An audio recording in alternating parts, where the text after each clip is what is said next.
Assalamualaikum jamaah jembatan surga yang dirahmati Allah, semoga senantiasa dalam lindungannya. Kali ini akan membahas 5 ciri orang yang mendekati kematiannya. Ini dia penjelasannya.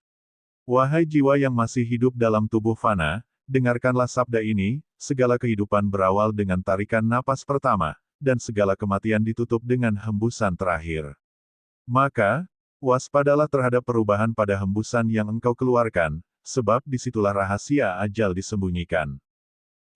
Nafas yang dulu mengalir seperti sungai, lembut dan tak terputus, perlahan berubah menjadi riak yang tersendat.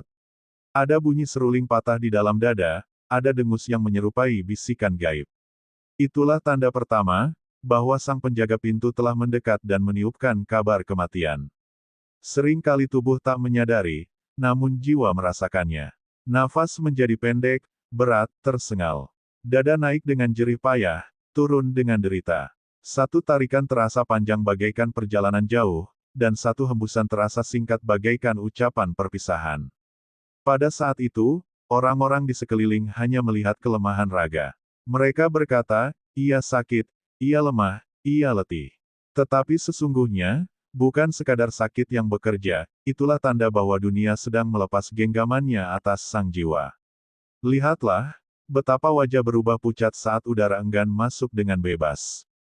Lihatlah mata yang berair, seolah sedang berbicara dengan langit yang tak terlihat.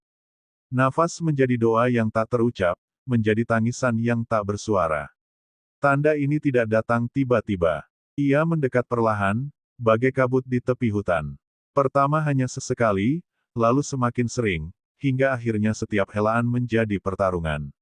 Seolah tubuh berperang melawan dirinya sendiri, melawan bayangan yang menunggu di ambang. Pada saat itu, waktu terasa melambat. 1 menit berubah menjadi 1 malam.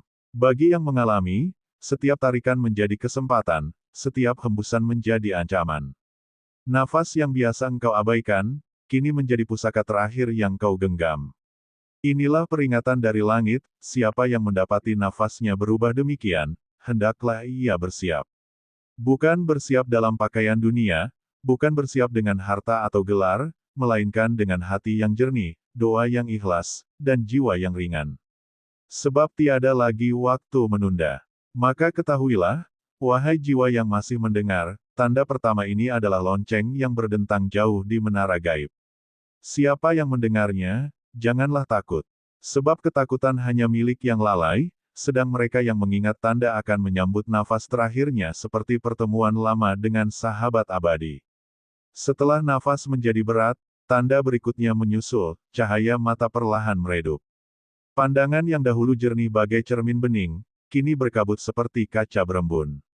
Inilah pesan kedua dari gerbang kematian, bahwa jiwa mulai melihat sesuatu yang tak tampak bagi manusia biasa.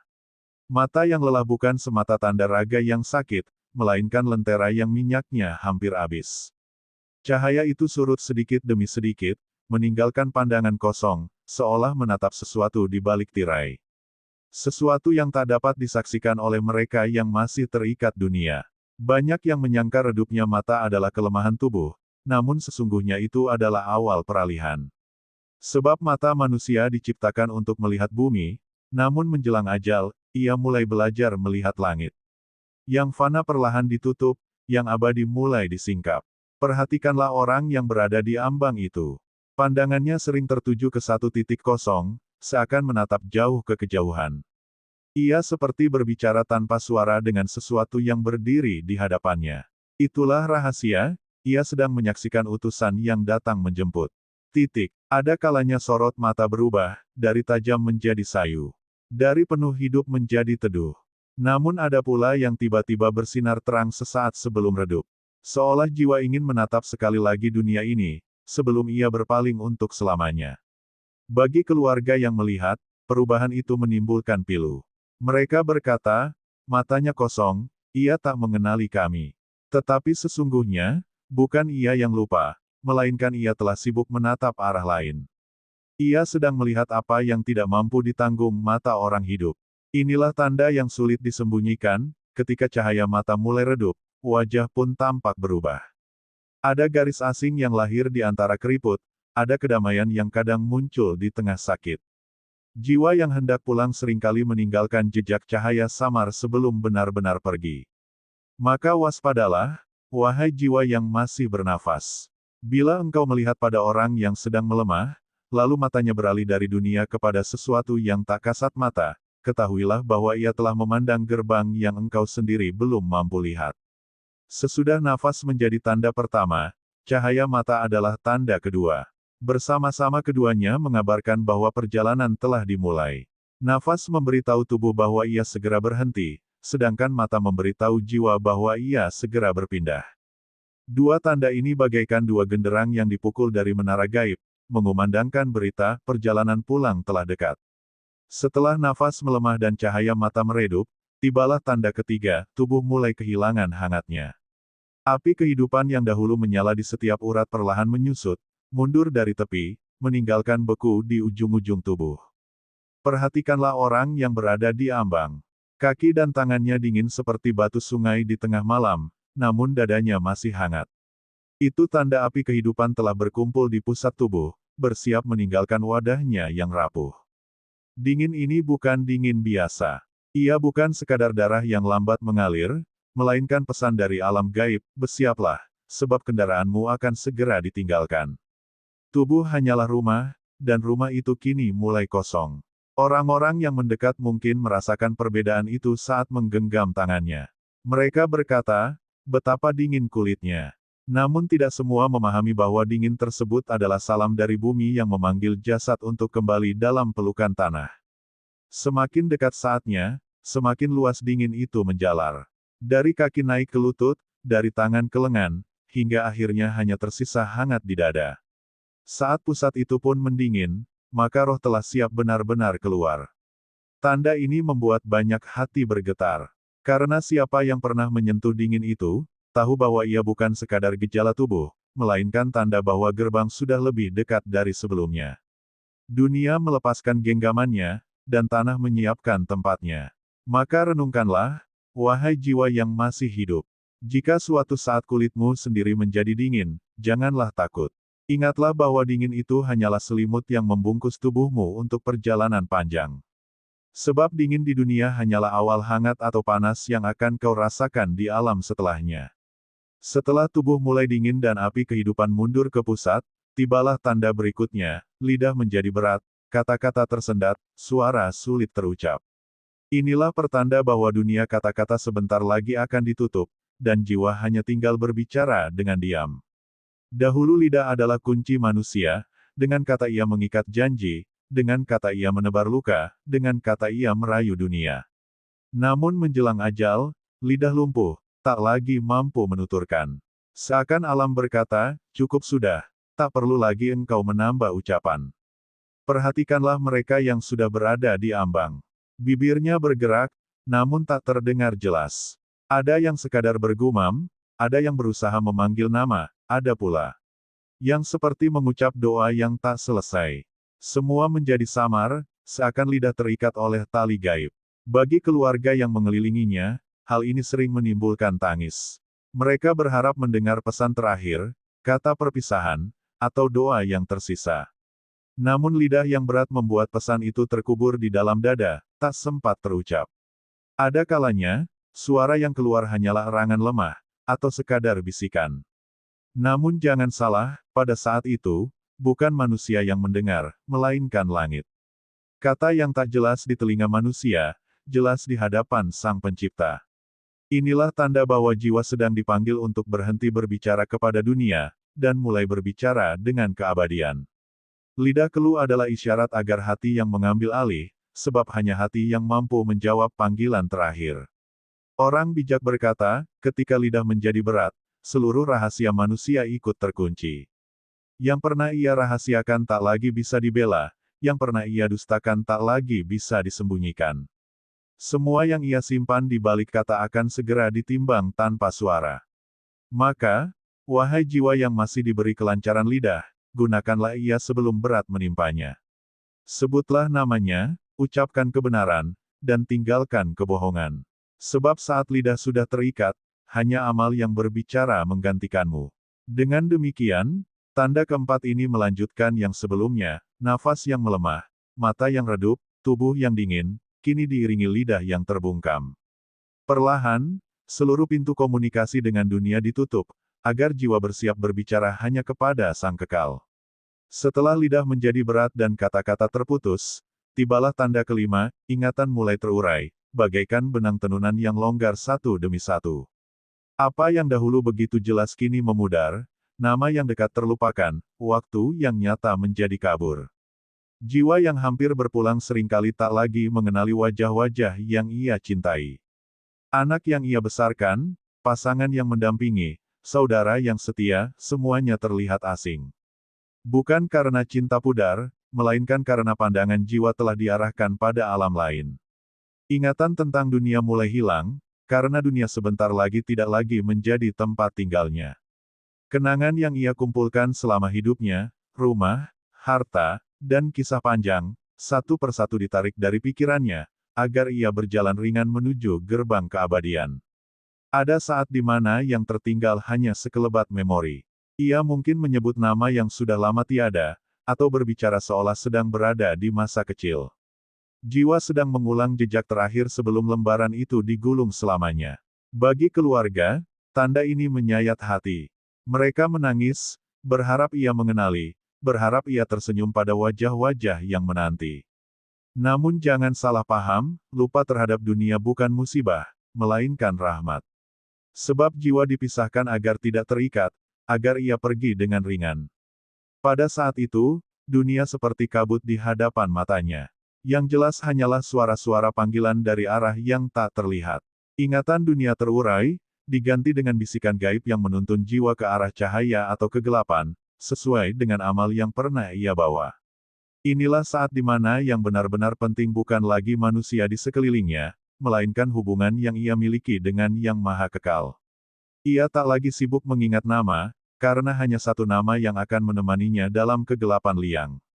Maka, wahai jiwa yang masih sehat pikirannya, gunakanlah ingatanmu sebelum ia diambil darimu. Ingatlah pada kebaikan, ingatlah pada janji, ingatlah pada Sang Pencipta. Sebab ketika ingatan dunia terurai, hanya zikir dan amal yang akan tinggal menempel di dinding jiwa.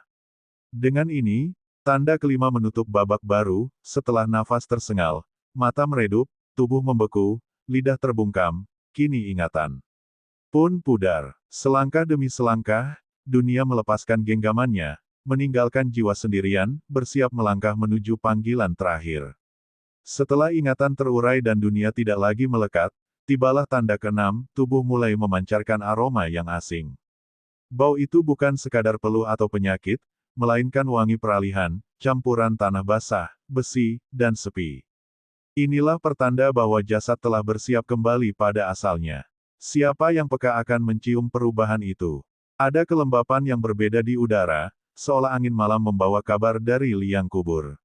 Bagi sebagian, bau itu samar, bagi yang lain, ia begitu nyata, menusuk hidung dan hati, membuat bulu kuduk berdiri.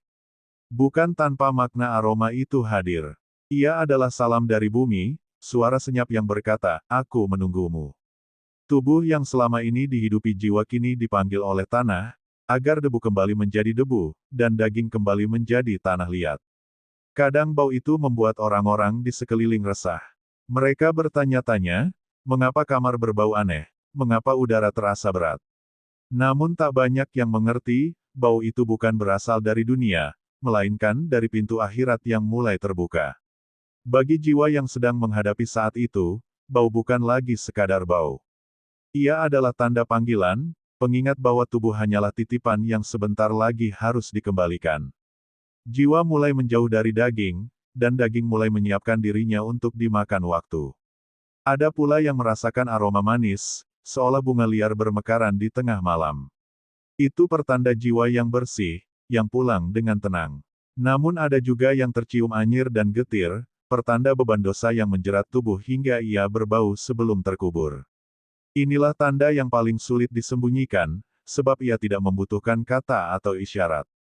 Alam itu sendiri yang berbicara melalui udara. Dan siapa yang mendengar panggilan lewat bau, ia tahu bahwa waktu yang tersisa tinggal setipis helai rambut.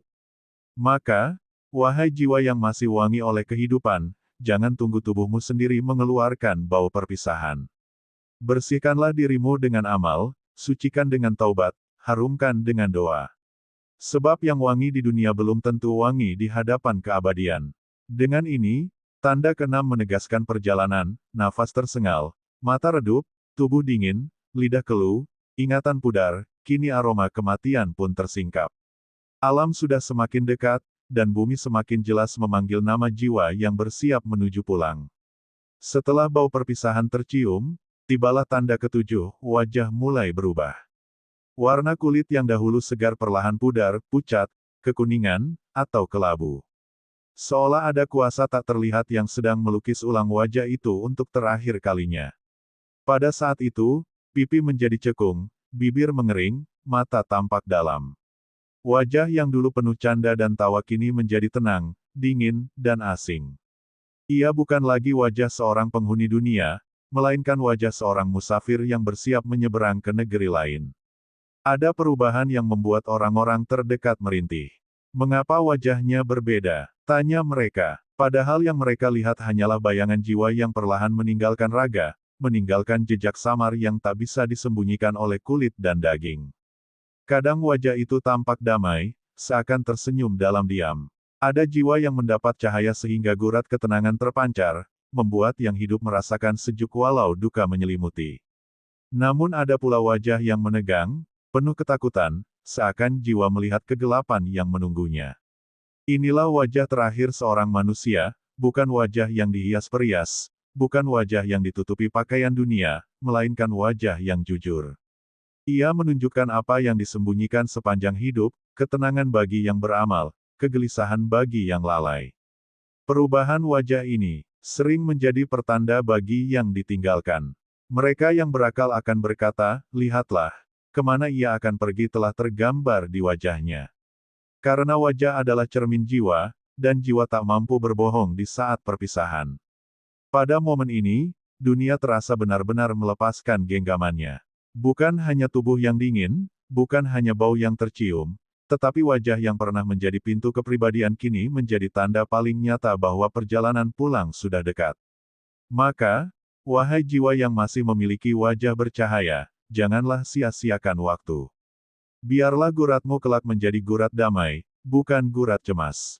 Hiasi wajahmu dengan kebaikan dan ibadah, agar pada saat berubah, ia bersinar dengan tenang, bukan memucat dalam ngeri. Dengan ini, tanda ketujuh melanjutkan perjalanan, nafas, mata, tubuh, lidah, ingatan, bau, dan kini wajah. Satu demi satu pintu dunia tertutup, satu demi satu tanda akhir terpampang. Jiwa semakin jelas dipanggil, dan wajah adalah salam terakhirnya kepada bumi. Setelah wajah berubah dan menyingkap rahasia jiwa, tibalah tanda ke-8, sunyi turun menyelimuti. Orang yang mendekati ajal tak lagi banyak berbicara, tak lagi mencari ramai. Ia memilih diam, seakan seluruh suara dunia tak lagi berarti baginya. Diam itu bukan sekadar kelemahan, melainkan tanda bahwa jiwa sedang sibuk mendengar suara lain, suara gaib yang tak mampu ditangkap telinga manusia. Ada dengungan halus, ada panggilan samar, ada doa yang bergaung dari tempat jauh. Semua itu memenuhi ruang hatinya. Orang-orang di sekitar sering merasakan perubahan ini. Rumah yang biasanya ramai oleh suara tangisan atau percakapan, tiba-tiba diliputi keheningan berat. Hening itu seperti kabut yang menekan dada, membuat semua yang hadir sadar bahwa sesuatu sedang mendekat. Dalam kesunyian itu, jiwa seakan sudah memutus tali dunia. Ia tak lagi peduli pada percakapan tentang harta, tentang keluarga, bahkan tentang dirinya sendiri. Yang ia bawa hanyalah bisikan hati, dan hatinya sepenuhnya tertuju pada perjalanan yang akan segera dimulai. Bagi yang berakal, sunyi ini adalah panggilan agar yang masih hidup belajar diam, merenung, dan mengingat. Sebab pada akhirnya, setiap manusia akan sampai pada titik di mana dunia tak lagi mampu menghibur, dan satu-satunya teman hanyalah keheningan yang membawanya menuju Sang Pencipta. Sunyi yang turun bukanlah kosong, melainkan pintu. Ia adalah ruang peralihan, di mana jiwa menunggu panggilan terakhir. Seperti seorang musafir yang sudah siap, duduk dengan tenang menanti kendaraan yang akan menjemputnya ke negeri seberang. Maka ketahuilah, tanda ke-8 ini adalah persiapan akhir sebelum kunci pintu dibuka. Setelah nafas melemah, mata meredup, Tubuh dingin, lidah keluh, ingatan pudar, bau tersingkap, wajah berubah, kini dunia pun bungkam. Yang tersisa hanyalah kesunyian, dan di balik sunyi itu, langkah terakhir telah terdengar. Setelah sunyi turun dan dunia bungkam, tibalah tanda kesembilan sekaligus penutup, nafas terakhir. Inilah detik yang ditunggu seluruh alam, detik ketika jiwa terlepas dari kandangnya.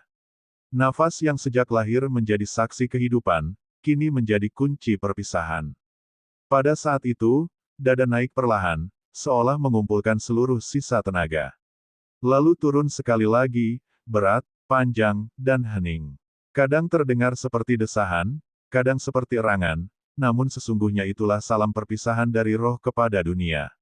Seringkali, wajah menjadi tenang setelah nafas terakhir keluar. Ada kedamaian yang tiba-tiba hadir, seakan seluruh beban telah jatuh.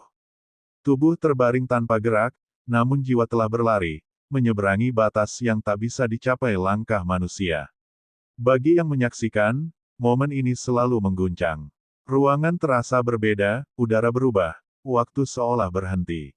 Mereka yang hidup, menunduk, menangis, atau terdiam, menyadari bahwa satu kehidupan telah berakhir, dan sebuah perjalanan abadi telah dimulai. Nafas terakhir adalah pintu. Bagi yang baik, ia membuka jalan cahaya, lapang, dan sejuk. Bagi yang lalai, ia membuka jurang sempit, penuh gelap, dan sesak. Apa yang telah ditanam selama hidup menentukan pintu mana yang terbuka ketika hembusan terakhir itu dilepaskan. Maka, wahai jiwa yang masih bernafas, renungkanlah. Nafasmu saat ini adalah harta yang paling berharga, lebih dari emas, lebih dari tahta. Karena setiap hembusan mendekatkanmu pada yang terakhir. Bersiaplah, sebelum dada terangkat untuk terakhir kalinya. Dengan ini, lengkaplah kesembilan tanda, nafas yang melemah, mata yang meredup, tubuh yang dingin, lidah yang berat, ingatan yang terurai, bau yang tersingkap, wajah yang berubah, sunyi yang turun, hingga nafas terakhir. Semua adalah pesan dari langit, dunia hanyalah persinggahan, dan keabadian telah menunggu.